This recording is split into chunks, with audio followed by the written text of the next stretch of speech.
Good evening. What an honor to be speaking to you tonight. My thanks to Third Church of Christ Scientists, New York City, for their invitation, and thanks to all of you for tuning in. Now, I'll make my references in this talk available to any who wish them. You can email me at mmooslin@gmail.com. In his book about Mary Baker Eddy, the discoverer of Christian Science, titled Rolling Away the Stone by Stephen Gottschalk, the editors explain that this book cuts through and rolls away a number of barriers beyond the one to which the book's title alludes. It takes seriously the theology of an individual outside the well-groomed tradition of Protestant theologizing, and a woman at that. This 19th century theologian from New England, Mary Baker Eddy, provided the world biblical insight and an ascending pathway spiritward, an uplifted view which enables us to restore, reclaim, or resurrect daily our spiritual natures. Her inspired writing lifts us across the chasm of materialism up to the divine truth of existence, described in Genesis as God's image and likeness. Referring to the resurrection, the founder of the Christian Science Church wrote in her primary work, Science and Health with Key to the Scriptures, the following: through all the disciples experienced, they became more spiritual and understood better what the Master had taught. His resurrection was also their resurrection.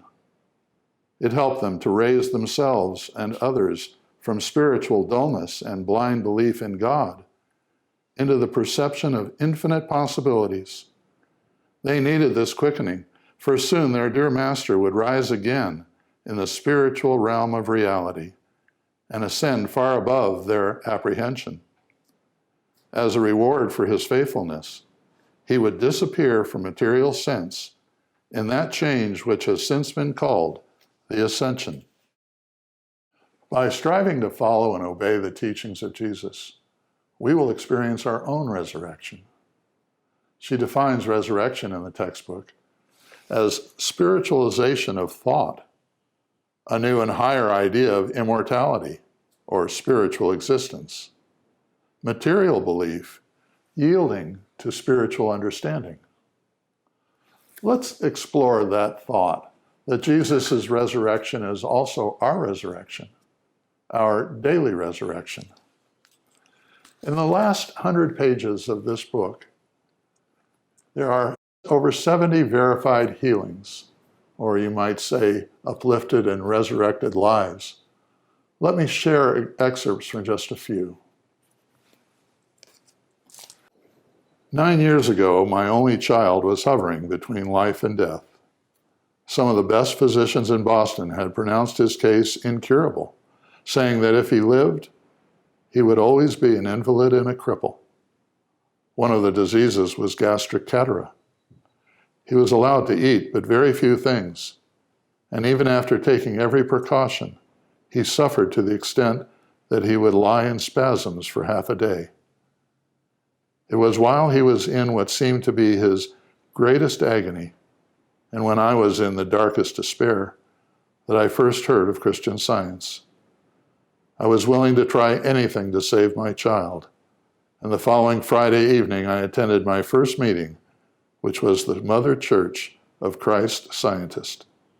I realized from the testimonies given that Christian Science was a religion for which I had been searching for years. The next day, I went to find a practitioner. Now, a Christian Science practitioner is an individual in the full-time healing ministry of Christian Science. So let me continue her testimony. On my way home, I thought of some of the testimonies which I had heard the night before, of people being healed by simply reading Science and Health. I read it silently and audibly, day and night in my home. And although I could not seem to understand it, yet the healing commenced to take place at once.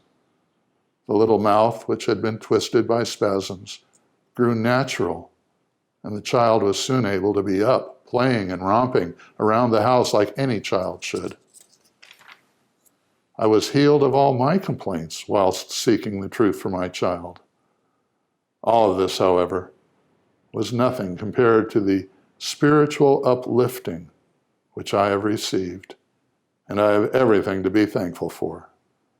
That was MTW from Los Angeles, California. And from EJR in Toledo, Ohio. I had long been a member of a Bible class in an Orthodox Sabbath school, but I never felt satisfied with that which was taught. There was something lacking. I did not understand then what it was. I purchased a copy of Science and Health and began to study it. I wish I could express in words what that book brought me. It illumined the Bible with a glorious light, and I began to understand some of the Master's sayings and tried to apply them.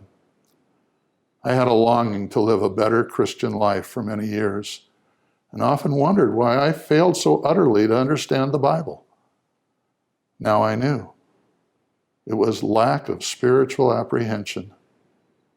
I did not know at first that people were healed of disease and sin by simply reading Science and Health, but found after a while that such was the case.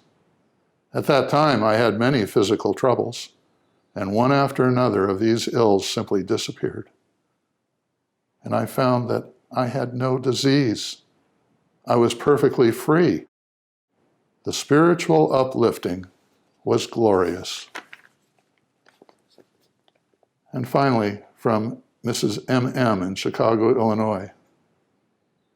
Christian Science has not only helped me mentally, morally, and physically, but the greatest blessing of all is the spiritual uplifting, which enabled me to know that God is both able and willing to care for his children, if we are but willing to do our part and bear the cross, which, though it seems heavy at times, always brings a sure reward.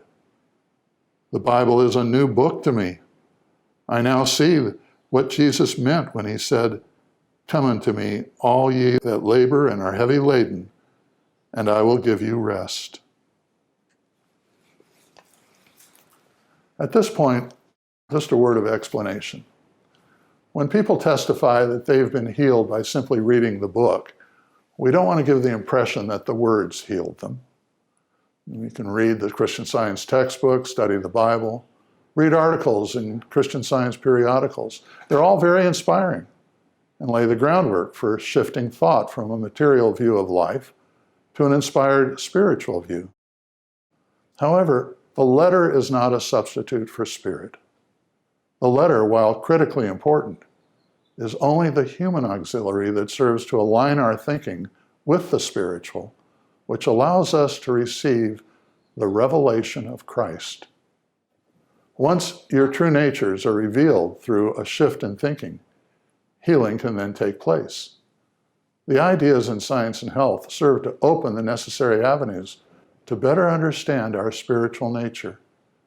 It is this spiritual uplifting, or resurrection of thought, which is the theme of this talk. So, what was this spiritual uplifting, or daily resurrection, that these three and the other 70 experienced, as well as millions over the next 150 years? I'll share two examples in nature to help us understand. One year, while my wife and I were on our way to Vermont from New York, we passed through the northwest corner of Massachusetts and stopped in West Adams at the Massachusetts Museum of Contemporary Art, known as MassMoCA. As I pulled into the parking lot, I saw 6 live trees inverted and suspended upside down from a truss made up of a metal armature, stainless steel planters, and telephone poles.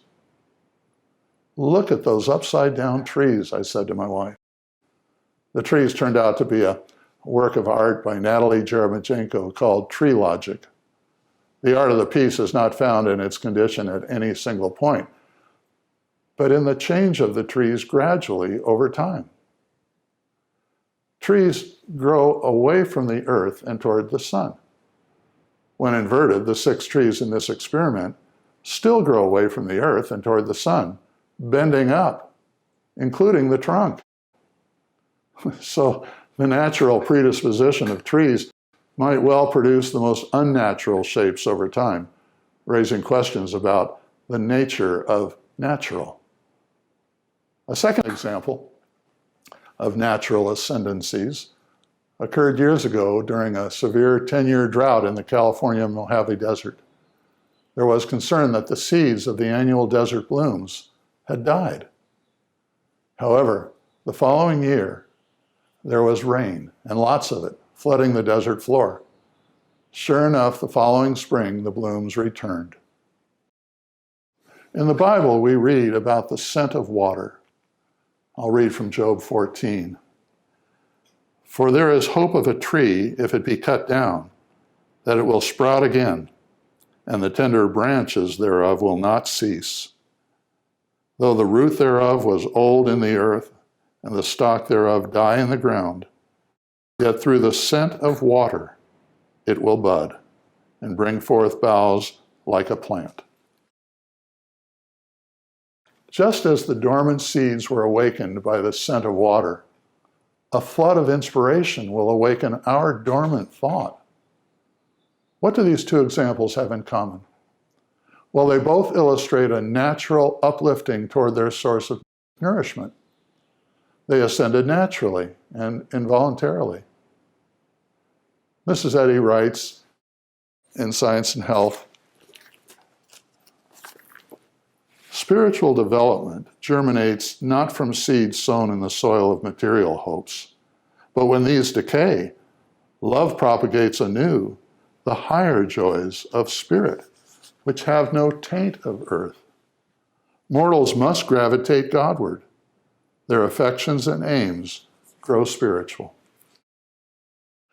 When the lives of the three testifiers were turned upside down, or their spiritual inspiration lay dormant, they found a spiritual source and gravitated spiritward, thus countering the natural law of material gravitation. They bridged the gulf that exists between the human struggle and their true divine natures. The Bible refers to the horrible pit or the fiery furnace, but through prayer, they were lifted out of their situations and buoyed up to health and vitality. Those testifiers, along with millions of others touched by the risen Christ, were released from the earth weights of material gravitation, holding them down, and found the scent of water and the sunlight of truth, which began their ascending path of spiritual discovery, a life reclaimed and resurrected. In Mary Baker Eddy's own recovery from a fall on the ice from which the doctors indicated there was no hope of recovery, she was asked by a dear older lady, "How is it that you are restored to us? Has Christ come again on earth?" "Christ never left," she replied. "Christ is truth, and truth is always here, the impersonal Savior." She writes, "I love the Easter service. It speaks to me of life and not of death. Let us do our work, then we shall have part in his resurrection." When our lives are turned upside down, our hungering for something better, higher, and yes, holier, increases. In her textbook, she assures us that the loss of earthly hopes and pleasures brightens the ascending path of many a heart. In an article that appeared in the June 1975 Christian Science Journal, titled Pathway of Ascension, the author, Naomi Price, writes, "The climax of Christ Jesus' mission on earth was reached when his consciousness was so uplifted with understanding of spiritual reality that material sense could no longer tempt him." Luke's Gospel, chapter 24, tells of the moment when he led his disciples out as far as Bethany, and he lifted up his hands and blessed them.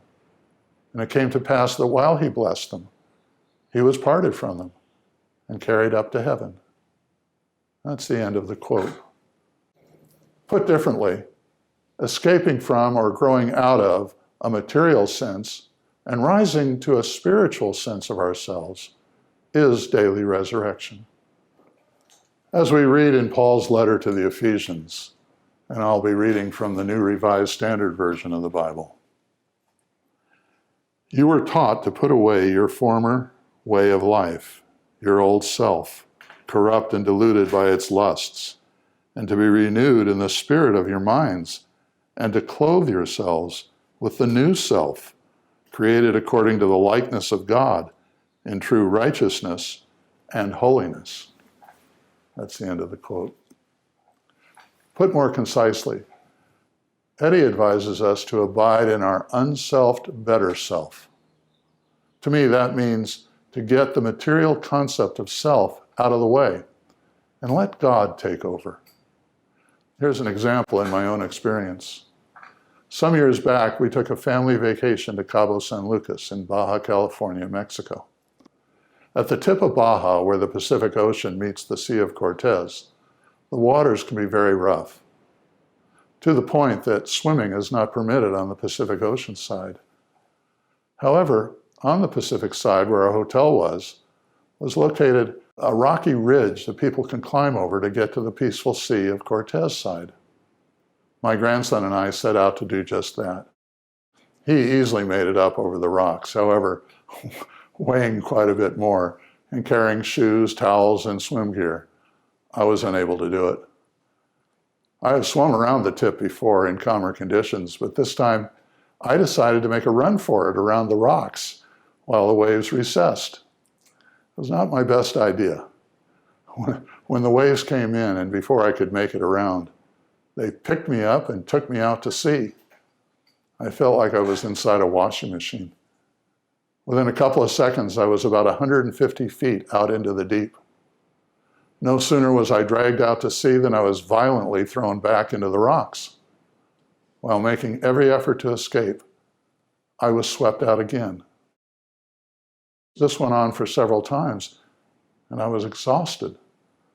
I felt myself being pulled under and was fighting to get to the surface to get air. I kept fighting the waves, but to no avail. My strength was being depleted, and I felt myself passing out. There appeared to be no way to escape. It was then that my thought reached out to God. I remember what came to me. Lead me to the rock that is higher than I. That's from Psalm 61.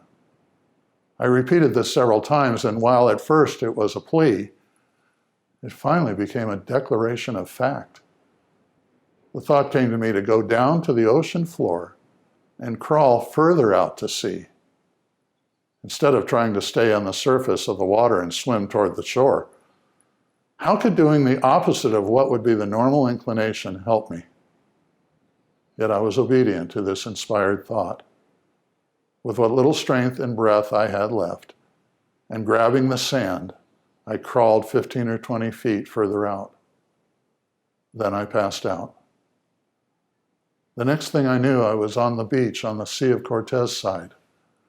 Evidently, as I crawled further out, the waves shot me back at a different trajectory to the other side of the rocky ridge. When I regained consciousness, two very kind locals were helping me, along with my grandson. I was in pretty bad shape, and they were, in their own way, nursing me, cleaning me up and staying with me till I could gain a sense of control again. My grandson and I repeated lines from familiar hymns, and he supported me until I was able to get up. We caught the next water taxi, and together we walked back to the hotel. Shortly after this event, I recalled what a Christian Science friend once told me. He said, if you want the spiritual solution to a problem, simply reverse the material claim. As an example, if a thought comes to you, I am going to die, reverse the words in that sentence and declare, I am coming to life. During that experience in the ocean, I came to life, to the recognition of my spiritual reflection of God, who is all life. By doing the opposite of what the human reasoning was telling me to do, I listened to and followed the inspiration that became answered prayer. Resurrection in my daily life. Later on, I found the following statement in Science and Health, which resonated with me.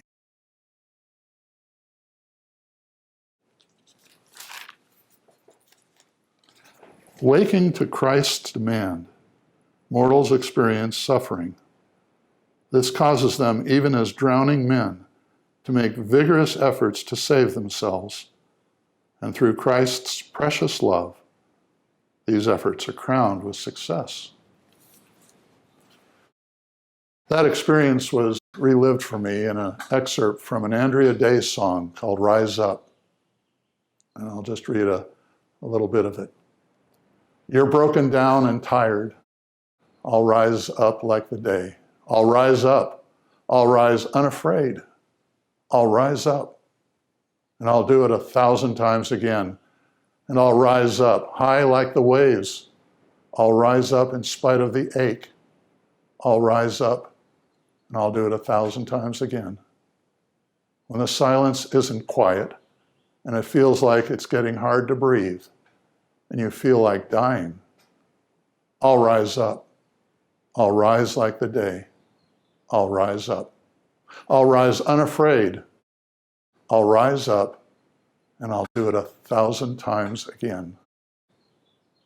What is the secret of rising up? Well, let's shift the subject then to humility, the key ingredient to taking part in our daily resurrection. In Luke 14, again in the New Revised Standard Version of the Bible, Jesus teaches us about humility, starting at verse 7. It was when Jesus noticed that all who had come to a dinner party were trying to sit in the seats of honor near the head of the table. He gave them this advice. When you're invited by someone to a wedding banquet, do not sit down at the place of honor, in case someone more distinguished than you has been invited by your host.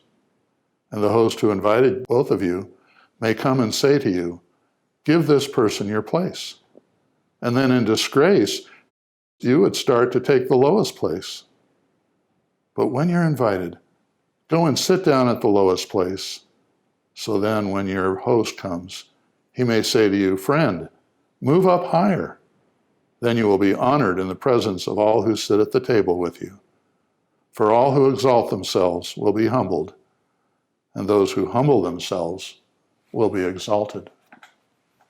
So unselfing our better self starts with humility.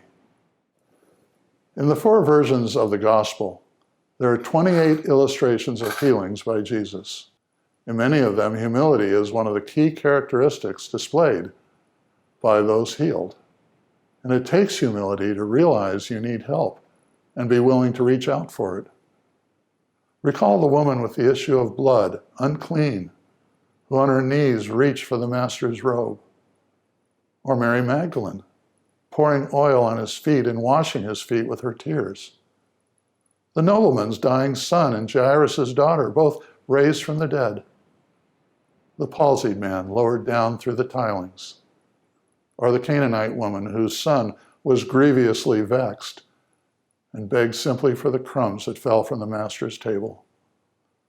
All of them displaying with humility a hungering for something better, holier, higher than their present circumstance. This is what his resurrection means to me, that anything can be new again. Every day is new. The resurrection means that there is nothing so final that it prevents us from starting over. It's never too late to begin anew. No failure is final. No offense is unforgivable. There isn't any loss that can't be recovered. Eddie writes that we can be brought into no condition where divine love has not gone before us and its tender lessons are not awaiting us. In the resurrection, there are no doors that are forever closed. The resurrection assures us that God never gives up on us, even if we give up on ourselves. As Psalms 96 states, sing unto the Lord a new song. Tell of his salvation from day to day. One Christian minister wrote that believing that Jesus rose physically from the grave, but also, and perhaps even more importantly, to believe that no matter our age, mistakes, betrayals, wounds, and deaths, we can begin each day afresh, innocent again, a child, an infant, stunned at the newness of it all. Resurrection is not a question of one day after death rising from the dead, but it is also about daily rising from many graves within which we are so often finding ourselves. How does belief in the resurrection help us rise from these many graves? By keeping us open to surprise, awe, newness, and freshness in our lives. Not always an easy thing to do. Sometimes we seem to fall into depression, bitterness, sin, betrayal, cynicism, and the tiredness that comes with age.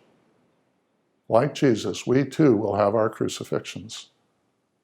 More than one challenge awaits us, yet our faith in the resurrection invites us to live beyond these. Aptly put, what the resurrection teaches us is not how to live, but how to live again and again and again, just as the Andrea Day's song, Rise Up, declares. Psalms 40 in the King James Version of the Bible provides 6 useful and prayerful God-given promises in daily resurrection. It reads, I waited patiently for the Lord, and he inclined unto me and heard my cry. He brought me up also out of a horrible pit, out of the miry clay, and set my feet upon a rock, and established my goings. And he hath put a new song in my mouth, even praise unto our God. Okay, let's review that. The Lord first inclines unto us. Secondly, he hears our cry. Third, lifts us up. Fourth, sets our feet upon a rock. Fifth, establishes our goings. And finally, sixth, he puts a new song in our mouth. Quoting that same 1974 Naomi Price Journal article, as we gravitate spiritward, the supposed law of material gravitation is neutralized. We are lifted out of situations that the Bible metaphorically refers to as a horrible pit, a fiery furnace, a lion's den. We are relieved of our earth weights. That's the end of her quote. I mentioned examples of people who in their humility were raised from their many graves. We need not look any further than Jesus' parable, which defines humility, that of the prodigal son who spent all of his inheritance on riotous living, and finally turned from feeding swine to his father, and was then resurrected to his rightful status as sonship. It is interesting to note that when the son was a great way off, the father saw him and ran to him. 3 historical Bible characters, 2 of which God selected and resurrected from their lowest points in life, stand out to me. I refer to Jacob, Moses, and Mary Magdalene. Now, Jacob was hiding from his twin brother Esau, from whom he stole his father's blessings. He was known as a trickster, illustrated by his outwitting his uncle Laban to marry both of Laban's daughters. Then Jacob moved on, and as he approached his home territory, he knew there would be a confrontation with Esau, his wronged brother. He heard that Esau had set out looking for him with 400 men, and he was afraid. That night, standing alone by the river Jabbok, a solitary man approached Jacob and began to wrestle with him. They wrestled and fought all night, and neither could get the upper hand. Then the stranger struck Jacob in the hollow of his thigh, and Jacob's hip was dislocated. But Jacob held on. The stranger told him to let go, but Jacob demanded a blessing before he would do so. "What is your name?" asked the stranger. "Jacob," was the response. "Now it is no longer Jacob, but Israel," said the stranger, confirming his resurrection day, since Jacob knew that he had seen God face to face and lived. He became the father of the 12 tribes of Israel. Then we come to Moses, a fugitive wanted for murder of an Egyptian, hiding out as a shepherd at his father-in-law Jethro's place in the mountain of Horeb. It was at that mountain where Moses sees the burning bush, and God tells him, "The place whereon thou stands is holy ground."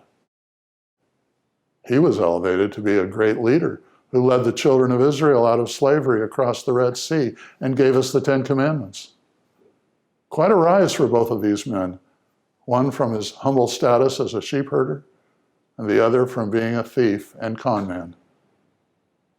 However, it is Mary Magdalene, to me, who represents the highest example of humility.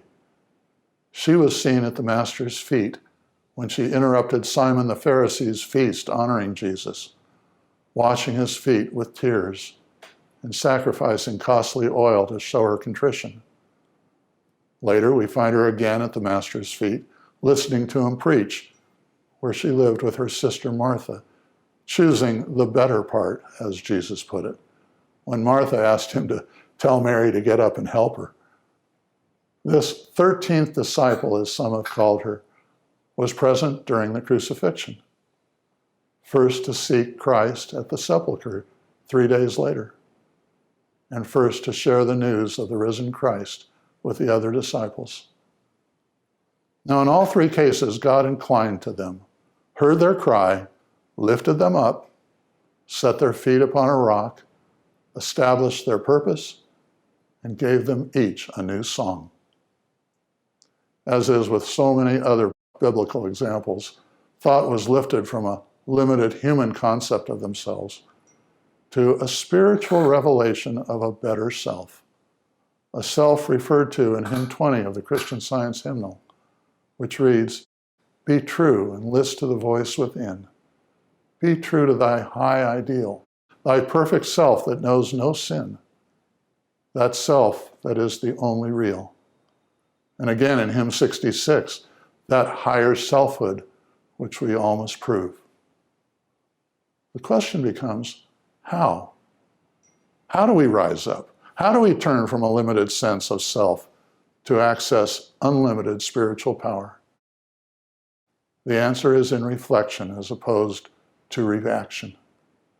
Reaction is caused by an outside event or influence controlling our thinking. It creates fear, anger, pain, or pleasure. Reflection, on the other hand, is the thoughtful expression of God-given spiritual qualities of peace, love, kindness, patience, and compassion.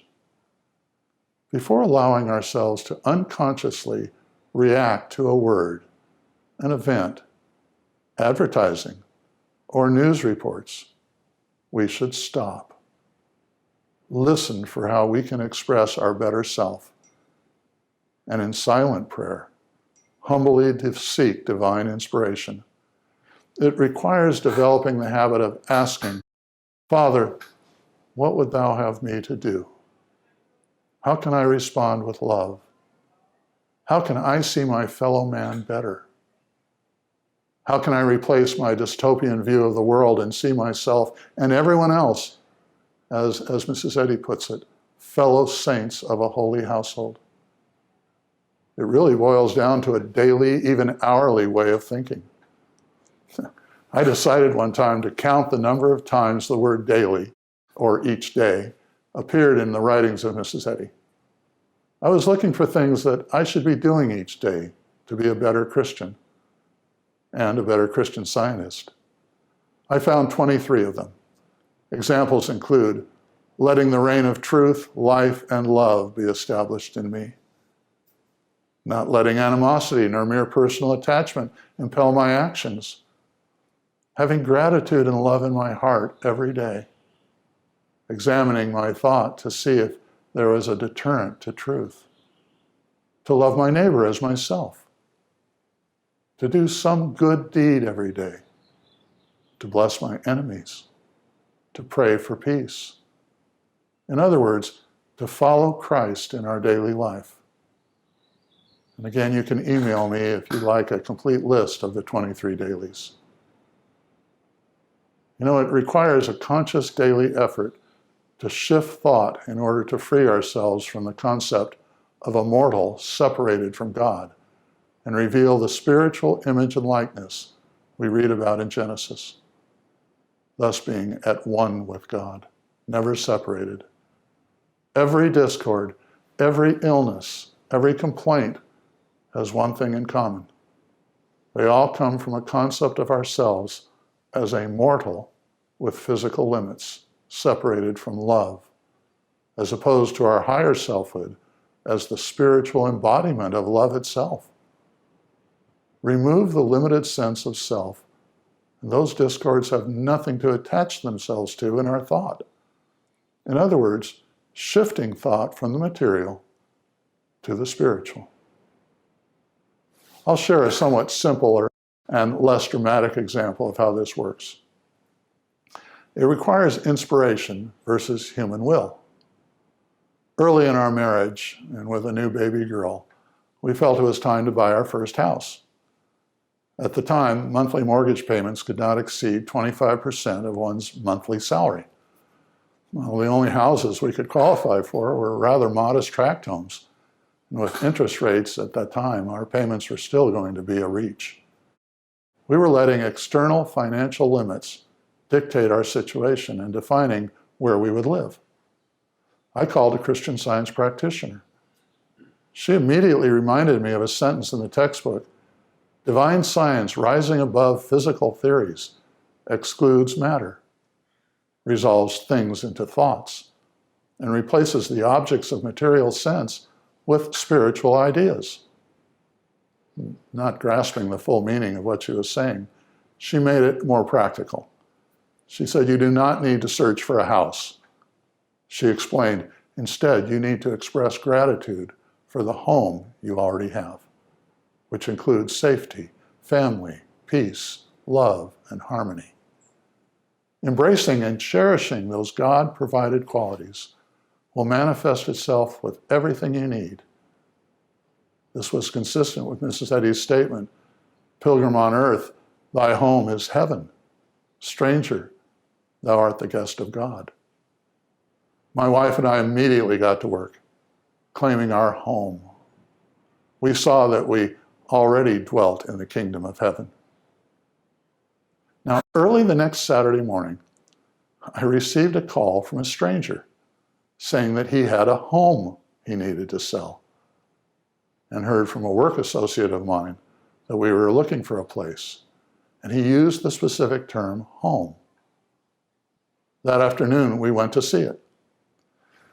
Wow, it was a beautiful neighborhood with a house far nicer than anything we looked at, or for that matter, could afford.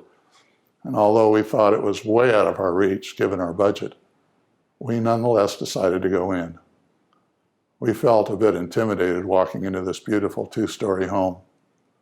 I had to tell him that I didn't think our income would qualify to make the mortgage payments.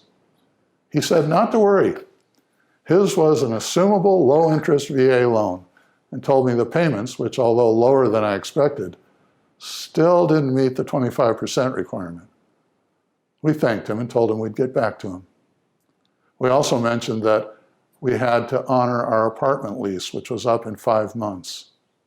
He replied, that was the exact time of his transfer. He was a Marine, and the home would not be available until then. The following week, I received a raise at work, and my income exactly to the dollar met the mortgage payment requirement. We told him we would go forward. Several weeks later, he called me again, but this time with bad news. He said that while we qualified for the mortgage payment test, our overall financial condition required we fund an impound account to cover property taxes and homeowners insurance for a year in advance.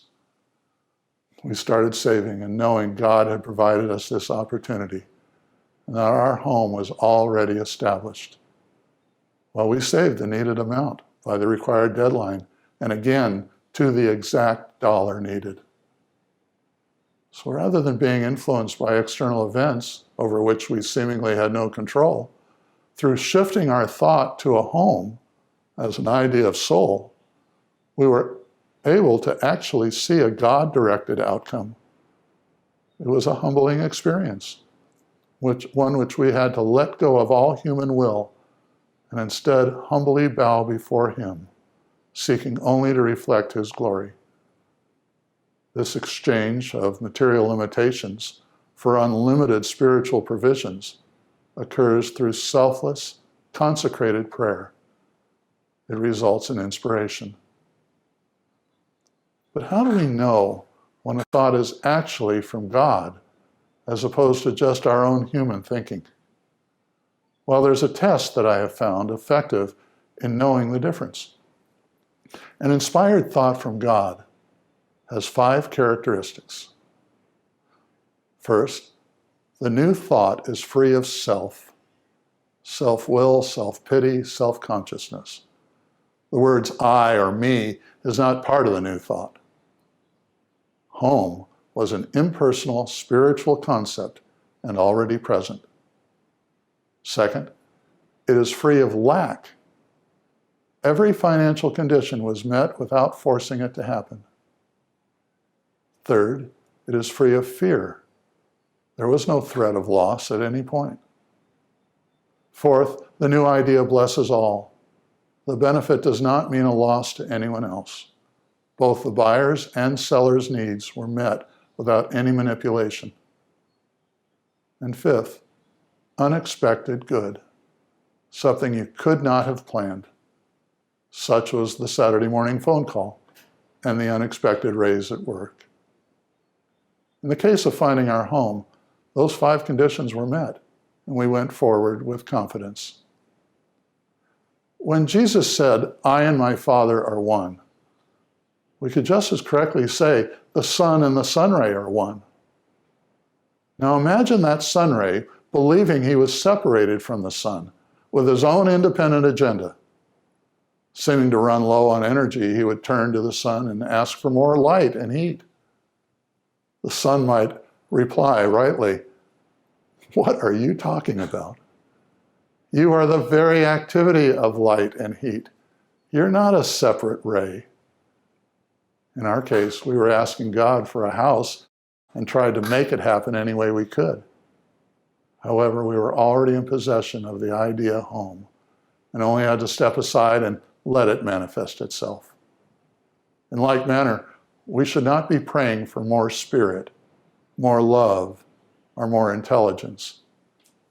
Instead, we need to understand that we are the very activity of love, truth, and mind itself. These are not external influences, but internal qualities that we express, from which we could never be separated.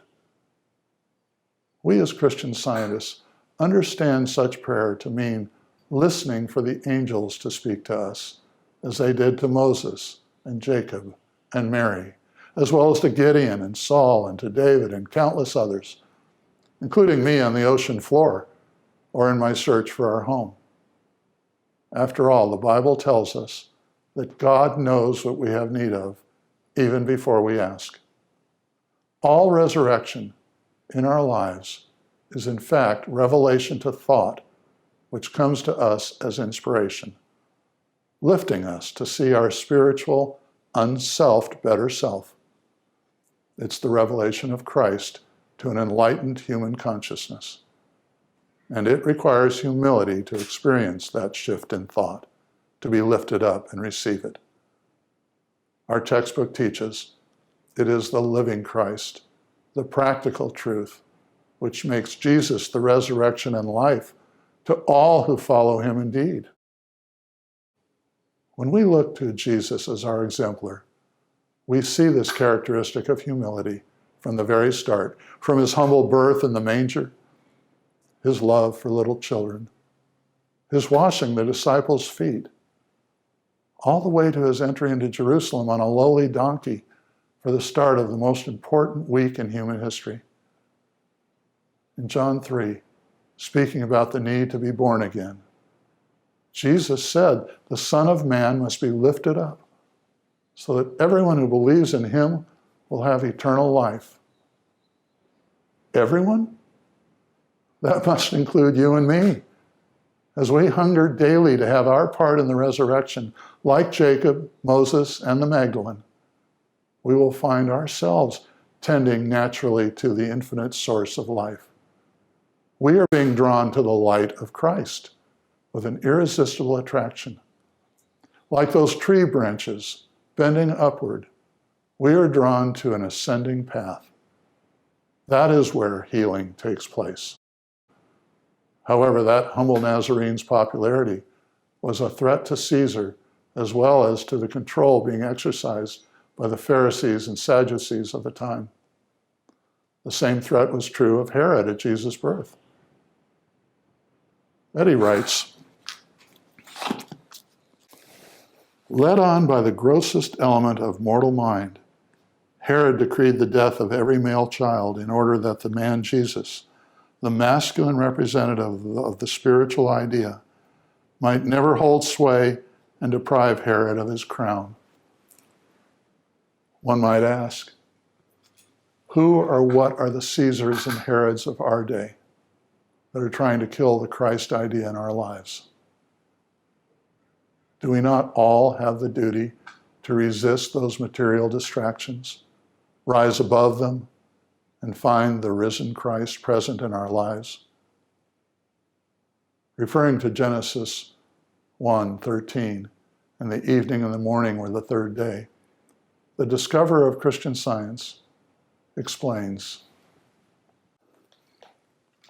the third stage in the order of Christian Science is an important one to the human thought, letting in the light of spiritual understanding. This period corresponds to the resurrection, when spirit is discerned to be the life of all, and the deathless life or mind dependent upon no material organization. Our Master reappeared to his students. To their apprehension, he rose from the grave on the third day of his ascending thought, and so presented to them the certain sense of eternal life. Who was the first to see the risen Christ that resurrection morning? Of course, it was our humble heroine, the 13th disciple, Mary Magdalene. John 20 narrates for us, Jesus saith unto her, Woman, why weepest thou? She, supposing him to be the gardener, said unto him, Sir, if you have borne him hence, tell me where you have laid him, and I will take him away. To me, then, what follows next is the most tender and profound response. Jesus simply says to her, Mary. She turned herself and says, Rabboni, which is to say, Master.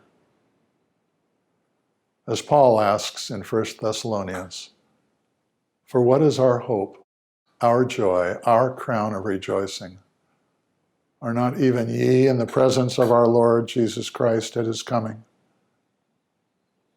In a 1909 Christian Science Sentinel article titled Cross and Crown, its writer, Bert Miller, writes, when the command comes to us to take up the cross and follow Christ, truth, the following leads in an entirely opposite direction from the one in which we've been going. And when we come to put our uplifted desires into actual practice, it requires an effort much greater than we had anticipated. For we are now pulling against the current, battling with sense and self. But if we have sufficient faith in God, are depending on divine love to sustain and aid us in the conflict, we are sure to win. And there is nothing to compare with such a victory. He quotes page 254 of Science and Health. If you launch your bark upon the ever-agitated but healthful waters of truth, you will encounter storms. This is the cross. Take it up and bear it, for through it you win and wear the crown. That's the end of his quote. Let each of us have our part in the resurrection morning by turning our cross-bearing experiences into our crown of rejoicing, thereby rolling away the stone blocking our view of the Christ, so we too can turn and say, Rabboni, Master. I'll close with a benediction from Mary Baker Eddy's Easter message written in 1902. Beloved brethren, may this glad Easter morn find the members of this dear church having a pure peace, a fresh joy, a clear vision of heaven here, heaven within us, and an awakened sense of the risen Christ. Thank you, everyone, and have a glorious Easter.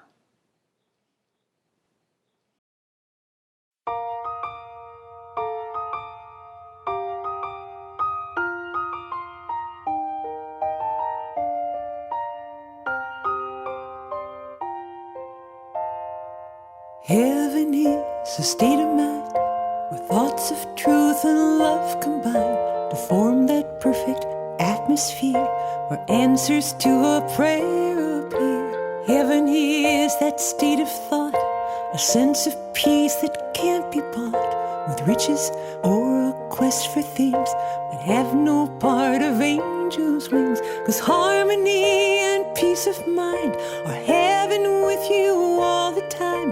And if you listen, you will find you don't have to wait for heaven. Heaven is that perfect spot where thoughts of God commune with us and tell us we must take the time to recognize the good in life. Heaven is that state of mind that only sees what God designs, a gentle smile, a puppy's kiss, the sort of things we sometimes miss. And we don't have to sigh and wait for heaven at some future date. Those angel thoughts that keep us straight are telling us that we're in heaven.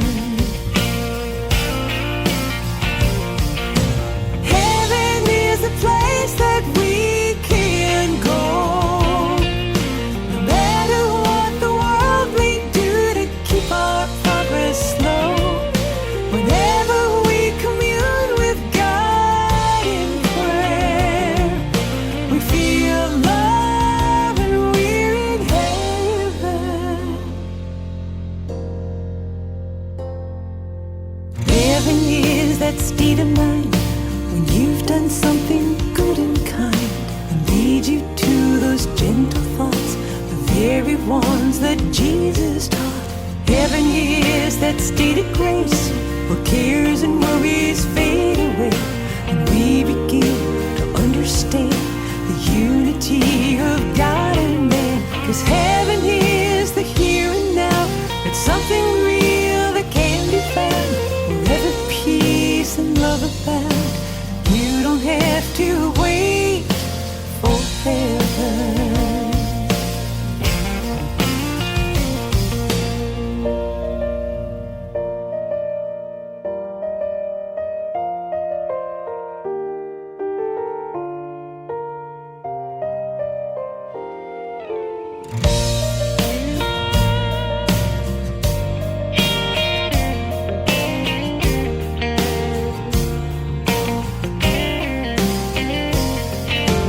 Heaven is a place that we can know, where happiness is realized and earthly things let go.